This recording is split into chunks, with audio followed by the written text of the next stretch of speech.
SPR media works. Palnadu రాజకీయాల గురించి మాట్లాడితే మాచర్ల తర్వాత ఎక్కువగా చర్చకు వచ్చే నియోజకవర్గాలలో గురజాల కూడా ఒకటి. 2019లో వైఎస్ఆర్సీపీ ఘన విజయం సాధించిన ఈ నియోజకవర్గం 2024లో మాత్రం పూర్తిగా రాజకీయ మార్పును చూసింది. ఈ మార్పుకు కారణాలు ఏమిటి? అసలు గురజాలలో ఏం జరుగుతుంది? ప్రస్తుతం గురజాలలో ఇదే హాట్ టాపిక్. ఈ నేపథ్యంలో మా ఛానల్ ప్రిపేర్ చేసిన 2029 పొలిటికల్ అనాలిసిస్ని ఈ వీడియోలో మీకు అందిస్తున్నాం. అదేంటో మీరే చూడండి. ముందుగా గురజాల ప్రత్యేకత ఏంటి? పల్నాడు జిల్లాలో అత్యంత ప్రాధాన్యమైన నియోజకవర్గాలలో గురజాల కూడా ఒకటి. వ్యవసాయం, సిమెంటు పరిశ్రమలు, వాణిజ్య కార్యక్రమాలు, గ్రామీణ పట్టణ ఓటర్ల మిశ్రమం ఈ నియోజకవర్గ రాజకీయాలను ప్రభావితం చేస్తుంటాయి. గురజాల, పిడుగురాళ్ల, దాచేపల్లి, మాచవరం మండలాలు కలిసి ఈ నియోజకవర్గానికి రాజకీయంగా కీలకమైన ప్రాంతాలుగా నిలుస్తాయి. ప్రతి ఎన్నికలో స్థానిక నాయకత్వం, ప్రభుత్వ పనితీరు, అభివృద్ధి, సామాజిక సమీకరణలు ఫలితాన్ని ప్రభావితం చేస్తుంటాయి. అయితే 2019 ఎన్నికల్లో ఏం జరిగింది? 2019 అసెంబ్లీ ఎన్నికలలో రాష్ట్ర వ్యాప్తంగా ఏర్పడిన వైఎస్ఆర్సీపీ ప్రభంజనం గురజాలలో కూడా స్పష్టంగా కనిపించింది. వైఎస్ఆర్సీపీ అభ్యర్థి కాసు మహేష్ రెడ్డి గారు విజయం సాధించారు. ఆ సమయంలో నవరత్నాలు, సంక్షేమ హామీలు, ప్రభుత్వ వ్యతిరేక ఓటు వంటి అంశాలు పార్టీకి అనుకూలంగా పనిచేశాయి. గ్రామీణ ప్రాంతాల్లో వైఎస్ఆర్సీపీకి గణనీయమైన మద్దతు లభించింది. అయితే 2024లో పరిస్థితి ఎలా మారింది? 5 ఏళ్ల తర్వాత రాజకీయ పరిస్థితి పూర్తిగా మారిపోయింది. టీడీపీ, జనసేన, బీజేపీ కూటమి ఏర్పడటం, రాష్ట్ర వ్యాప్తంగా అధికార వ్యతిరేక ధోరణి, స్థానిక రాజకీయ సమీకరణలు కలిసి గురజాలలో టీడీపీకి అనుకూల పరిస్థితులను సృష్టించాయి. టీడీపీ అభ్యర్థి ఎరపతినేని శ్రీనివాసరావు గారు విజయం సాధించారు. ప్రత్యేకించి పట్టణ ప్రాంతాలు, వ్యాపార వర్గాలు, యువతలో టీడీపీకి మద్దతు పెరిగినట్లు రాజకీయ విశ్లేషకులు అభిప్రాయపడుతున్నారు. తర్వాత గురజాలలో జరిగిన అభివృద్ధి పనులు. గత కొన్ని సంవత్సరాలలో నియోజకవర్గంలో పలు అభివృద్ధి కార్యక్రమాలు జరిగాయి. ఫ్లోరైడ్ ప్రభావిత ప్రాంతాల్లో తాగునీటి పథకాలు, బోర్వెల్, వాటర్ సప్లై వ్యవస్థల మెరుగుదల వంటివి చేపట్టినట్లు నివేదికలు సూచిస్తున్నాయి. ప్రభుత్వ ఆసుపత్రులు, ప్రాథమిక ఆరోగ్య కేంద్రాల సేవల విస్తరణకు చర్యలు తీసుకున్నారు. పాఠశాలల మౌలిక సదుపాయాల అభివృద్ధి, గ్రామీణ రహదారుల నిర్మాణం, డ్రైనేజీలు, వీధి దీపాలు వంటి గ్రామాభివృద్ధి పనులు కూడా కొనసాగాయి. వ్యవసాయానికి సాగునీటి వనరుల అభివృద్ధి, చెరువుల పునరుద్ధరణకు కూడా ప్రాధాన్యం ఇచ్చినట్లు సమాచారం. ఇక టీడీపీ వైపున్న ప్రధాన నాయకులు. ప్రస్తుతం గురజాలలో టీడీపీ తరపున ప్రధానంగా ఎరపతినేని శ్రీనివాసరావు గారి నాయకత్వం కొనసాగుతుంది. రాష్ట్రంలో కూటమి ప్రభుత్వం అధికారంలో ఉండటం టీడీపీకి అదనపు బలం ఇస్తున్న అంశంగా రాజకీయ పరిశీలకులు భావిస్తున్నారు. స్థానిక పార్టీ క్యాడర్, కూటమి మద్దతు, ప్రభుత్వ అనుసంధానం కూడా పార్టీకి అనుకూలంగా ఉన్నాయి.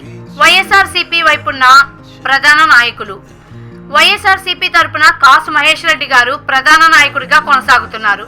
2019లో ఏర్పడిన ఓట్ బ్యాంక్లో గణనీయమైన భాగం ఇప్పటికీ పార్టీతోటే ఉందని రాజకీయ విశ్లేషణలు సూచిస్తున్నాయి. గ్రామీణ ప్రాంతాల్లో పార్టీకి ఇప్పటికీ స్థిరమైన మద్దతు ఉందని పరిశీలకులు భావిస్తున్నారు. నెక్స్ట్, టీడీపీ బలాలు. రాష్ట్రంలో అధికారం ఉన్న కూటమి ప్రభుత్వం, ఎరపతినేని శ్రీనివాసరావు గారి రాజకీయ అనుభవం, కూటమి ఓట్ల సమీకరణ, పట్టణ ప్రాంతాల్లో పెరిగిన మద్దతు, అభివృద్ధిపై ప్రజల్లో ఉన్న అంచనాలు. టీడీపీ బలహీనతలు. ఎన్నికల హామీల అమలు వేగంపై ప్రజల అంచనాలు, గ్రామీణ ప్రాంతాల్లో వైఎస్ఆర్సీపీ ప్రభావం కొనసాగటం, ప్రభుత్వ పనితీరుపైనే భవిష్యత్ ఎన్నికలు ఆధారపడే అవకాశం. ఇక వైఎస్ఆర్సీపీ బలాలు. బలమైన గ్రామీణ ఓట్ బ్యాంక్, గత ఎన్నికల సంక్షేమ పథకాల ప్రభావం, స్థానిక క్యాడర్ ఇప్పటికీ చురుకుగా ఉండటం, కొన్ని మండలాల్లో సాంప్రదాయ మద్దతు కొనసాగటం. వైఎస్ఆర్సీపీ బలహీనతలు. 2024 ఎన్నికలలో ఎదురైన పరాజయం, రాష్ట్రంలో అధికారంలో లేకపోవటం, కూటమి సమీకరణ ప్రభావం, కొన్ని పట్టణ ప్రాంతాల్లో ఓటు శాతం తగ్గటం. తర్వాత మండలాల వారి రాజకీయ ధోరణి. గురజాలలో ఉన్న మండలాల వారి రాజకీయ ధోరణి ఎలా ఉందో కూడా ఇప్పుడు ఒకసారి చూద్దాం. అందులో మొదటిది గురజాల మండలం. 2019లో వైఎస్ఆర్సీపీ ఆధిక్యం కనిపించింది. 2024లో టీడీపీకి గణనీయమైన స్వింగ్ నమోదైంది. పిడుగురాళ్ల మండలం. 2019లో వైఎస్ఆర్సీపీ బలంగా నిలిచింది. 2024లో టీడీపీ భారీగా ఓట్లు పెంచుకుంది. దాచేపల్లి మండలం.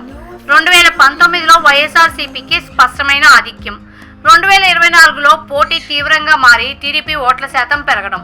మాచవరం మండలం 2019లో వైఎస్ఆర్సీపీ బలంగా ఉండగా 2024లో టీడీపీ ప్రభావం గణనీయంగా పెరిగింది. ఇకపోతే 2029లో గెలుపును నిర్ణయించే అంశాలు. 2029 ఎన్నికల్లో ప్రధానంగా ఈ అంశాలు కీలకం కానున్నాయి. ప్రభుత్వ పనితీరు, అభివృద్ధి పనుల వేగం, స్థానిక నాయకత్వం, యువత మరియు మొదటిసారి ఓటర్ల నమోదు, రైతులు, మహిళలు, పట్టణ ఓటర్ల అభిప్రాయం, ఎన్నికల సమయానికి ఏర్పడే రాజకీయ సమీకరణలు. ప్రస్తుత రాజకీయ పరిస్థితి జూన్ 2026 నాటికి చూస్తే టీడీపీ అధికారంలో ఉండటం వల్ల కొంత రాజకీయ ఆధిక్యం కనిపిస్తున్నట్టు విశ్లేషకులు భావిస్తున్నారు. అయితే వైఎస్ఆర్సీపీకి కూడా గ్రామీణ ప్రాంతాల్లో గణనీయమైన మద్దతు కొనసాగుతోందని రాజకీయ పరిశీలకులు చెప్తున్నారు. అందువల్ల పోటీ పూర్తిగా ఏకపక్షంగా మారిందని ఇప్పుడే చెప్పలేం. మా రాజకీయ విశ్లేషణ ప్రస్తుత పరిస్థితులను పరిశీలిస్తే టీడీపీకి స్వల్ప ఆధిక్యం కనిపిస్తున్నప్పటికీ వైఎస్ఆర్సీపీని తక్కువ అంచనా వేయలేం. ఎన్నికల వరకు రాజకీయ సమీకరణలు, అభివృద్ధి, ప్రభుత్వ పనితీరు, స్థానిక సమస్యలు ఫలితాన్ని ప్రభావితం చేసే అవకాశం ఉంది.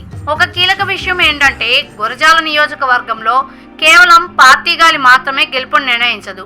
ప్రతి ఎన్నికలో స్థానిక నాయకుడి ప్రభావం, అభివృద్ధి పనులు, ప్రజలతో ఉన్న అనుబంధం, చివరి దశలో జరిగే రాజకీయ సమీకరణలు కూడా కీలక పాత్ర పోషిస్తుంటాయి. అందుకే 2029 గురజాల పోటీ కూడా పల్నాడులో అత్యంత ఆసక్తికరమైన పోరాటాల్లో ఒకటిగా మారే అవకాశం ఉంది. ఫైనల్ గా ఈ విషయం మీద మీ అభిప్రాయం ఏంటి? 2029లో గురజాలలో మళ్లీ టీడీపీ విజయం సాధిస్తుందా, లేక వైఎస్ఆర్సీపీ తిరిగి కంబ్యాక్ చేస్తుందా? ఈ అభిప్రాయాన్ని కామెంట్లో తెలియజేయండి. ఇలాంటి పొలిటికల్ అనాలిసిస్ కోసం SPR మీడియా వర్క్స్ ఛానల్ని సబ్స్క్రైబ్ చేసుకోండి. Thanks for watching.